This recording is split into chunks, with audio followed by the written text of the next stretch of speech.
ఈనాటి సమావేశం తెలంగాణ రాష్ట్రంలో కుమ్మెర జాతరలో జరిగినటువంటి అఘాయిత్యం పైన తెలంగాణ రాష్ట్రమే ఊతున్నటువంటి విషయం మనందరికీ తెలిసే విషయమే. గతంలో చూస్తే సమ్మక్క సారక్క జాతరలో కొవ్వబన్న అయితే ఇవాళ నాగర్ కర్నూలు జిల్లా కుమ్మెర మన మల్లన్న స్వామి జాతరలో ఇవాళ 2 నెలల పసికందు దారుణానికి పాల్పడినటువంటి విషయం మనకు తెలుస్తుంది. అదేవిధంగా ఆ నిందితులు ఎవరైతే ఉన్నారో వాళ్ళు పోలీసులు కాపాడాలని చూస్తున్నటువంటి విషయం కూడా మనకు తేటగా కనపడుతుంది. నిజ నిర్ధారణ చేయడానికి ఇవాళ ఎస్పీ గారు ఒక మాట మాట్లాడుతున్నారు. ఏంది అక్కడ పసిపాప లేదని మాట్లాడుతున్నారు. వీడియో చూడండి. ఎస్పీ గారు, నాగర్ కర్నూలు జిల్లా ఎస్పీ గారు, పోలీస్ డిపార్ట్మెంట్ మొత్తం ఒక్కసారి ఆ పసిపాప అక్కడ ఉన్నదా లేదా నిజ నిరూపణగా చూసి అది రిపోర్ట్ ఇవ్వాల్సిన అవసరం ఉన్నది. అదేవిధంగా ప్రెస్ మీట్లో మీరు చెప్తా ఉన్నారు ఆ పాపకు ఎక్కడైతే గాయాలు జరిగితేనే మీరు మర్డర్ అటెంప్ట్ కింద మేము అమర్చుతామని మాట్లాడుతున్నారు. తప్పని తెలియజేస్తూ ఉన్నాం. ఎందుకంటే పాప మరణించిన విషయం కనబడతలేదా అని మేము అడుగుతున్నాం. ఇవాళ ప్రజా సంఘాలుగా, యువజన సంఘాలుగా, అంబేద్కర్ సంఘాలుగా, స్వేరో నెట్వర్క్గా మేము ఇవాళ అడుగుతున్నాము. తెలంగాణ రాష్ట్రంలో ఇవాళ ఉన్నటువంటి మీడియా మొత్తం నాగర్ కర్నూలు జిల్లాలోనే ఉన్నది. Bahujan Samaj party, SC ST minority బీసీలు, కాంగ్రెస్ ప్రభుత్వం చేస్తున్నటువంటి ఈ ఒడిదుడుకులు ఏవైతే ఉన్నాయో ఇవాళ మేము ఎండగట్టడానికి సిద్ధంగా ఉన్నాం. ఏదైతే పసిపాపకు ఇవాళ 18 తారీఖు నాడు జరిగినటువంటి అఘాయిత్యానికి 21 తారీఖు నాడు చేసినటువంటి పోస్ట్ మార్టం ఆ రిపోర్ట్లో సెంట్రల్కు పంపించినాం, ల్యాబ్కు పంపించినాం. 24 గంటలు తీరితే 48 గంటల్లో రిపోర్ట్ వస్తుంది. ఆ విషయము భారతదేశంలో ఉన్నటువంటి ఐపీసీ సెక్షన్ ప్రకారంగా ఆ నిజ నిరూపణ ఏదైతే ఉంటుందో అది ఖచ్చితంగా ఇవ్వాల్సింది. కానీ ఇవాళ ఎన్ని రోజులు అవుతుంది? ఇవాళ 26-27 తారీఖు అవుతుంది. ఎక్కడ పోతుంది అది? అసలు ఆ టెస్టు ఏం జరుగుతుంది, ఏం చేస్తున్నారు? గాయము జరిగితేనే మీరు అమరుస్తానని మాట్లాడుతున్నారు. మనిషి చనిపోయింది వదిలిపెట్టి గాయం కొరకు మాట్లాడుతున్నారు. ఇది కరెక్ట్ కాదని మేము చెప్తా ఉన్నాం.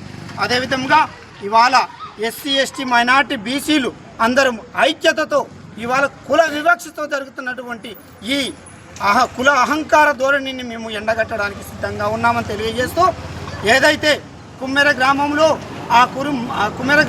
మల్లన్న స్వామి టెంపుల్ దగ్గర జరుగుతున్నటువంటి విషయం పైన తెలంగాణ రాష్ట్ర వ్యాప్తంగా మేము తెలియజేస్తూ ఉన్నాం. దేవాదాయ శాఖలో ఈ కుమ్మెర గ్రామంలో ఉన్నటువంటి దేవుణ్ణి అలయన్స్ చేయాలని మేము ఈ విధంగా డిమాండ్ చేస్తూ ఉన్నాం. దానికి ఒక ఈవోను ఏర్పాటు చేయాలి. ప్రభుత్వ రంగ సంస్థల్లోకెల్లా బందోబస్తు నిర్వహించి ఆ దేవస్థానంలో జాతర ఏర్పాటు చేయాల్సిందే మేము ఈ సభావేదికగా మేము డిమాండ్ చేస్తూ ఉన్నాం. అదేవిధంగా ఆ పసిపాప కుటుంబం ఏమి కనివిని ఎరగనటువంటి కుటుంబంలో ఆ రజక కుటుంబం ఇవాళ ఒక చిన్న ప్రాణాన్ని కోల్పోయినటువంటి విషయం మనకు కనబడుతుంది. కాబట్టి ఈ సభావేదికగా మేము తెలియజేస్తున్నాం, రజక కుటుంబంలో ఒక ప్రభుత్వ ఉద్యోగము ఇవ్వాల్సిందిగా మేము డిమాండ్ చేస్తూ ఉన్నాం. ₹1 కోటి ఎక్స్గ్రేషియా కూడా ఈ కాంగ్రెస్ ప్రభుత్వం ఇవ్వాలని మేము అడుగుతూ ఉన్నాం. అదేవిధంగా పాలమూరు జిల్లా, ఉమ్మడి మహబూబ్ నగర్ జిల్లా, సీఎం రేవంత్ రెడ్డి జిల్లా ఎక్కడున్నారయ్యా మీరు? ఇవాళ రజకుల కుటుంబం అయితే ఒకటి, ఒక బీసీ కుటుంబం అయితే ఒకటి, ఒక ఎస్సీ కుటుంబం అయితే ఒకట. మీరు గతంలో మాట్లాడింది యాది చేసుకోవాలని మేము గుర్తు చేస్తూ ఉన్నాం. మిర్చిల్ జెడ్పీటీసీగా గతంలో ఉన్నప్పుడు మా దళిత వర్గ బిడ్డలే నన్ను ఆప్యాయంగా చూసుకున్నారన్న మాట మర్చినట్టుగా ఉన్నారు. ఒకసారి గమనించాల్సిన అవసరం ఉన్నది సీఎం రేవంత్ రెడ్డి గారు.